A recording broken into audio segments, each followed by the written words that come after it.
దీంట్లో వేరే ఏ కన్స్ట్రక్షన్ రావడానికి వీల్లేదు. ఇక్కడ గోశాలమే ఉండాలి. మరియు టీటీడీ ఒకవేళ టీటీడీ ముందుకు వస్తే వాళ్ళకి ఇవ్వడానికి మేము ఏర్పాట్లు చేస్తాము. రెండో అభిప్రాయం ఏంటంటే ఏదైనా జిల్లా స్థాయి కమిటీ ఒకటి ఈ గోశాలని టేక్ ఓవర్ చేసి ఈ జిల్లా స్థాయి కమిటీ గోశాల పరిపాలన ఇవన్నీ చేయాలన్నది. దాని ఒక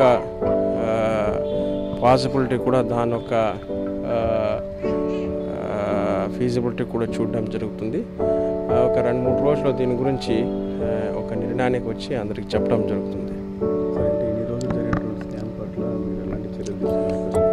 అంటే ఇప్పుడు ఏం జరిగింది అనేది వాస్తవం తెలుసుకోవాల్సిన అవసరం ఉంది. దీనికి వచ్చినటువంటి ఆవులు ఎన్ని ఉన్నాయి, ఎన్ని చనిపోయినాయి, ఏం చేస్తున్నారు అనేది లెక్క లేదన్నది ఒక వర్గం చెప్తా ఉంది. అనిమల్ హస్బెండరీ డిపార్ట్మెంట్ అధికారులను ఇప్పటికీ వాళ్ళకి ఆదేశాలు ఇవ్వడం జరిగింది ఏంటి అని వాస్తవం తెలుసుకుని దాని తర్వాత తదుపరి చర్యలు తీసుకోవడం జరుగుతుంది.